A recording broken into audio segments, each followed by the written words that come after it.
What's up, everybody? This is Ace Phoenix Ben, and this is a quick fleet overview video for a sheer chaos fleet. I made it 100 points.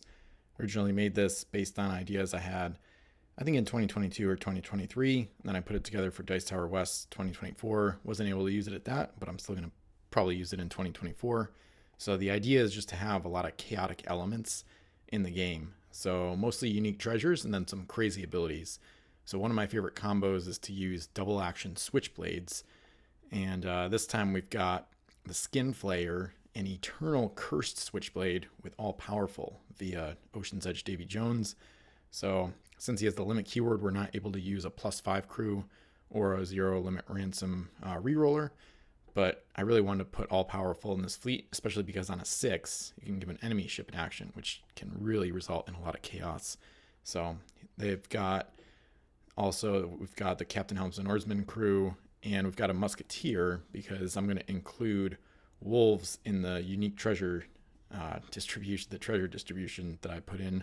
So the Musketeer is kind of optional, though. You could just leave it out and just have people struggle against the wolves and just kind of hope that no one brings wolves or a Marine to the game. And this one is also eternal, so it'll come back to your home island when it sinks, unless they cancel Eternal, or if they want to, they might be able to kill an oarsman and then capture it. But either way, it should be a pretty durable ship that hopefully comes back from the dead. So that's a huge point investment, of course. Just Jones and the crew are 18. So overall, we max out both the cargo space and the point cap of the ship pretty much, or at least come close on the cargo. So that's 42 points. And then we will also want to add more chaotic elements. So the floating stone is one of the most perfect ships for Calypso. It's a French turtle ship, so turtle ships can't be boarded when they have shell panels, which is really nice for protecting whatever crew are on board. This is going to be one of those home island camper ships that just sits at home and generates abilities via D6 rolls. So hopefully we'll get lucky. So Calypso can generate whirlpools on a 4 through 6. And it's important to note that her ability, I'm pretty sure her ability is not optional, according to Wolf. And it says at the beginning of each of your turns. So if you don't want to use this ability, you got to unload her. And it would happen after her ability gets rolled. So what might happen is you might roll for her on the first round. And then if you get the roll, you might unload her right away and then pick up John DeSaley instead. So most of the time, Floating Stone is probably going to be using DeSaley's ability rather than Calypso. But you can trade them out because it's a 6-point ship, so we don't have point cap space to have both aboard. Because if you add Aura, then you don't have the cargo space to have both aboard. So it's going to be one or the other. I just have both on the ship here, just to make it clear that this would be the ship that they would go on, if any. And so basically, Calypso, once you generate a couple whirlpools, or maybe 4 of them total, you might dump her off and then load up DeSaley, and he adds to the chaos because on a 5 or 6. It allows you to move an enemy ship L in any direction. So you can throw big ships onto reefs, or maybe small ships into Sargasso Seas, maybe into an iceberg or something like that, or into harm's way. So it should be pretty interesting. It is a decent point investment. That's almost 20% of your build total, because that's 6 times 3, 18 points here. So we're already at 60 between those two ships. So this is one of the examples of, even when you have a 100-point build total, you can really go through it very quickly. So there was pretty much no gold getting capability at this point, and I kind of find the idea of using different factions technically kind of in a way makes it more chaotic.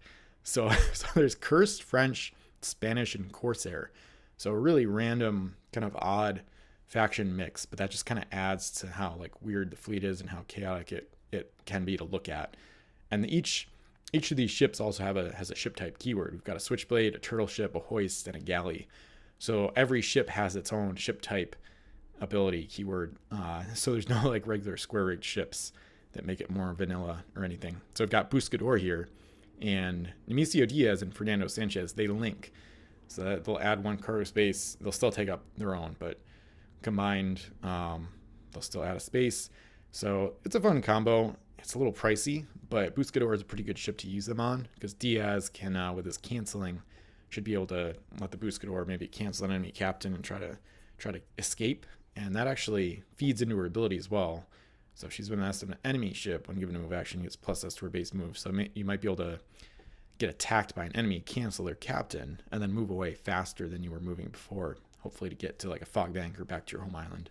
And then Fernando Sanchez, of course, has home island rating. He's kind of pricey at 5 points. I feel like this ability is good at about 3 points max, but either way, it adds the chaos, and he's the Spanish home island raider that they have, and he links to Diaz, so it works out pretty well. So that's already 10 points, but still leaves us 4 points to work with, and Buscador is massive cargo hold, 7. So with the link, but them taking up space, it'll be 8 minus 2, so still 6 spaces available.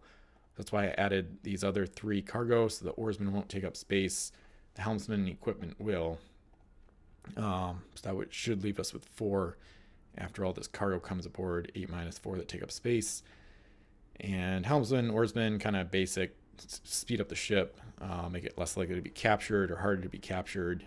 Can row at S+S if you've got both helmsman and oarsman aboard with no masts. And then the English letter of marque is a random one. So this is a tough one, because normally I would want this to be like modular based on a 0 limit ransom plus 5 crew. But since we're already using limit via Davy Jones, the English letter of marque, it's tough to really know which one you should put. I will say the setup rules do call for placing crew and equipment to happen after you build your fleets.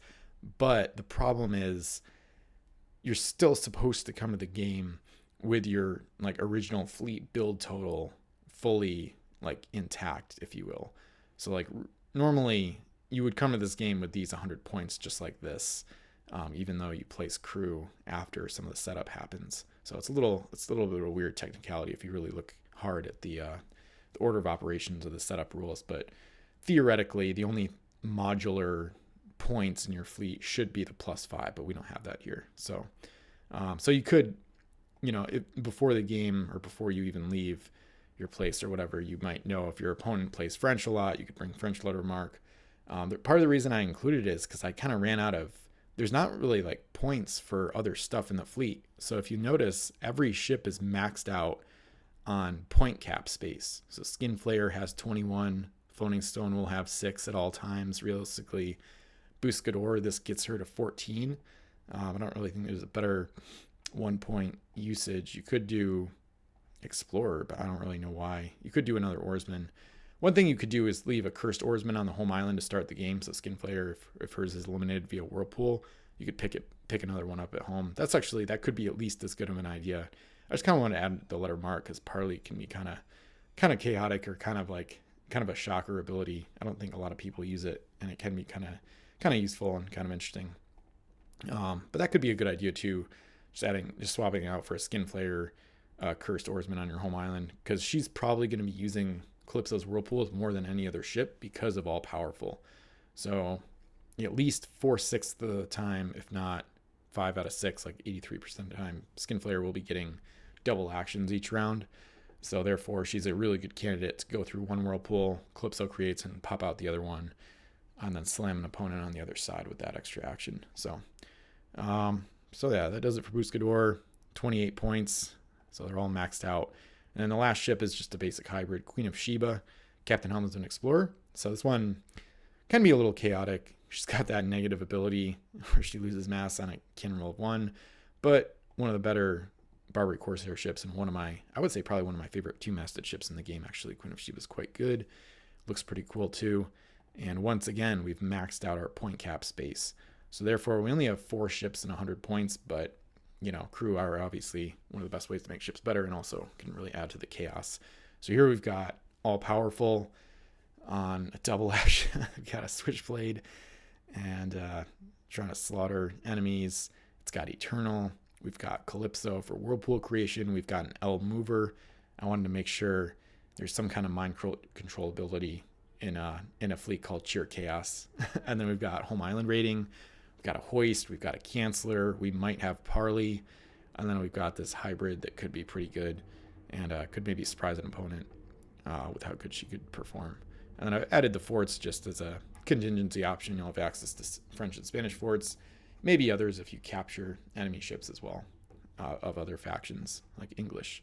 So the unique treasures are one of the main aspects of a fleet because they are one of the biggest chaotic elements of Pirate CSG in general. So we've got Lost, to generate terrain, bad maps to move an island, Pandora's box, which is just the epitome of chaos in this game, and just totally blows things apart, especially in a multiplayer game. Pandora's box can really make things crazy.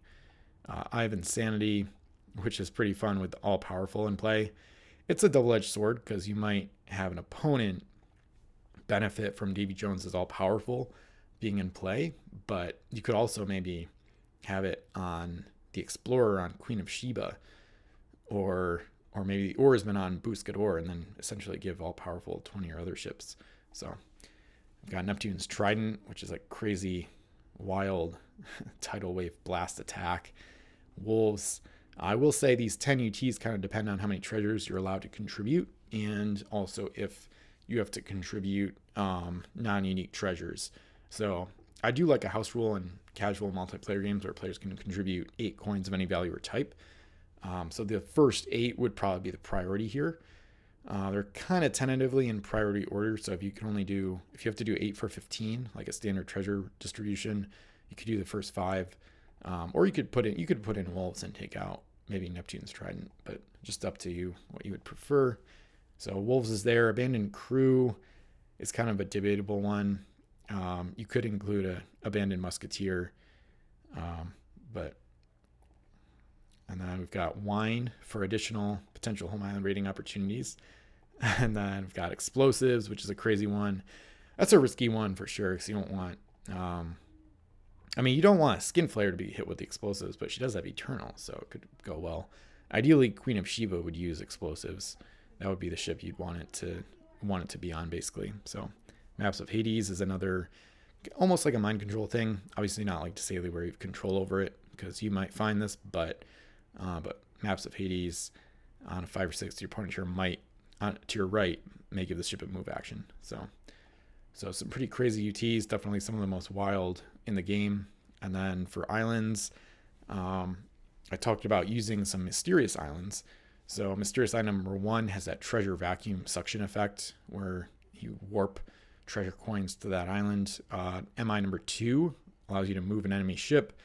And then MI number 12 is unique treasure generation, which is really crazy because then you could bring in an additional copy of Lost or things like that. And then for terrain, I said a huge amount. Proposed 12 plus per player.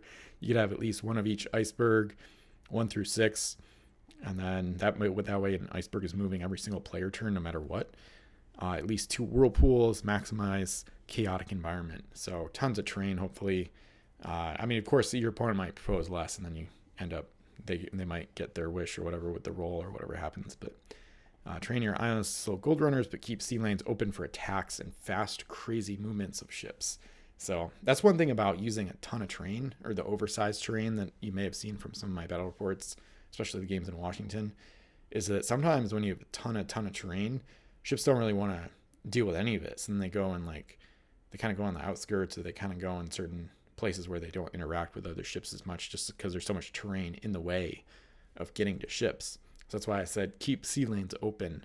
That way ships can still have like some freedom of movement and aren't worried about terrain like on a constant basis. So that's the Sheer Chaos Fleet. Hopefully you enjoyed it. Feel free to like, comment, subscribe, check out the affiliate links in the description below. Thanks for watching. I'll see you in more videos.